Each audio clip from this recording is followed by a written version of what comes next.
Join me now from Fort Worth, Texas, author, speaker, fellow at Falkirk Center, and host of the David Harris Jr. Show, David Harris Jr. David, thanks for coming on with us. Absolutely, Stephanie. Thanks for having me on today. David, I'm sure you've been following this story closely. I remember it happened over the weekend, and I just couldn't believe what happened. I mean, this is a free speech rally.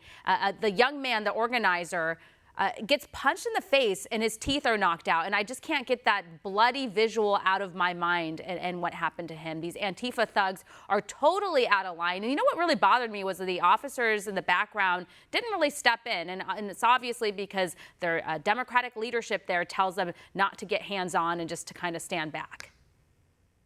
Yeah, it is pretty disturbing to see instances like this that are continuing to rise around the country where if you don't agree with the narrative of Black Lives Matter or Antifa, then they just want to shut you up and they'll do it with violence. The left, the progressive left, they don't have any rules. They play by their own rules. And unfortunately, these Democrat-controlled areas, they're telling the police to stand back, basically giving carte blanche to these violent protesting criminals. I'm glad that that gentleman that punched Philip in the face got arrested. Hopefully he's charged and thrown in jail. But this is just continues to be what we see from the progressive left, from the individuals that are anything but all for free speech. They want their own speech. And if you don't share their speech, then they're willing to be violent against you. And it's pretty disturbing to see. Yeah. I tried to reach out to Philip Anderson on Twitter on Sunday night, and on his Twitter handle, he said he had been banned off of Facebook and Instagram for just sharing his experience and what happened to him. And I DM'd him. He followed me back, and I thought for sure I was going to be able to get him on the show and reach out to him because I don't have his number. And then all of a sudden now he's banned off of Twitter. It says his account is suspended.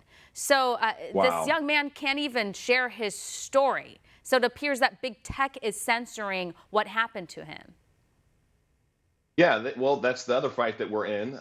Big tech does not want the American people to hear about these things. You got to remember, we've had individuals like Chuck Schumer, Nancy Pelosi that say, "Oh, this violence it doesn't exist." Joe Biden himself said, "Oh, Antifa is a myth. It's an idea. It's not something that's actually taking place." There's not all these mainstream media, liberal hack news networks continue to share and say that all these protests are nonviolent, that the 95% of them are nonviolent. Well, what about the 5? And it's probably more like 20% of these protests are violent. They are criminal in nature. And then you've got big tech that wants to drive the narrative for the American people to not hear what is taking place, because we're right around the corner from an election, hopefully re-electing the greatest president that this country has ever seen, the greatest president for the Black community, Hispanic community, Asian community, women, and our country as a whole. And big tech doesn't want that to take place. So if they can continue to try to drive a narrative or silence a voice, like I've been a victim of being silenced on Twitter and on Facebook. They don't like my voice. They don't like what I have to say because it doesn't fit their narrative. And they're trying to do everything they can to sway people away from seeing the radical left as the Biden supporters that they are. Yeah. And, what does this say about Black Lives Matter? I mean, okay, so this young man, Philip Anderson, no one has anything to say about it. No one's going to come out to his defense. The media is pretty much ignoring it. Like, one of the local stations picked up that story. But imagine if it was the other way around. This would be just like wall-to-wall coverage. But it appears only Black Lives Matter when it fits a narrative. And we see that every single day when the Democrats and the Democratic leadership continue to ignore the violence in Chicago, the murders that happen there every single weekend. No one wants to talk about that. And no one wants to talk about what happened to Anderson. Yeah, no, they don't. You're exactly right, Stephanie. Black lives only matter if the Black lives are part of the narrative that they want to push. If we're talking about Black babies, if we're talking about how 4% of the country's population, Black women of childbearing years, make up close to 40% of all abortions in this country, they don't want to hear about that. They don't want to talk about that.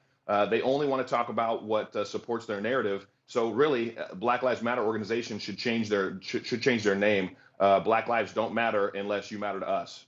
And so, David, I've been following you for a long time, so I kind of know your views on this. But when it comes to like this defund police effort, which is obviously what Black Lives Matter has been pushing for, we're starting to see the consequences, which is like what we all predicted months ago, years ago, when people started talking about defunding police and attacking law enforcement. So a headline today says Minneapolis residents are suing the city for failing to adequately staff police amid crime surge.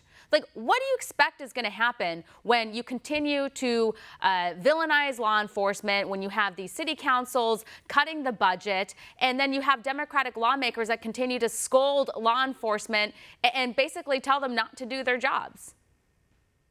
Yeah, that's exactly what's going to happen. You're going to see an increase in violent crime. You're going to see an increase in robberies. You're going to see criminals that become more brazen because they know there's less police out there, and it's the good, well-meaning, everyday American citizen that's going to take the brunt of that. I recall Ilhan Omar chanting in Minneapolis about reimagining policing. We've heard Kamala Harris talk about reimagining policing. We've heard Joe Biden talk about reimagining policing. The interesting thing is, I don't think any of them imagined what would happen. Actually, I think they know exactly what they're doing. But for the people that believe the narrative of reimagining policing, they don't have to imagine anymore. Now they're living in gun violent zones, or they're hearing gunshots on a regular basis. They're scared to come out of their house. They're scared some criminal's going to just break in their door because the criminals know there's less police out there. So that is Joe Biden's America. If Americans don't understand and wake up, that's what's coming to a city near you. If Americans don't vote out these Democrat politicians that are pushing for defunding the police. Yeah, and then we have folks like Colin Kaepernick. I believe he just wrote a book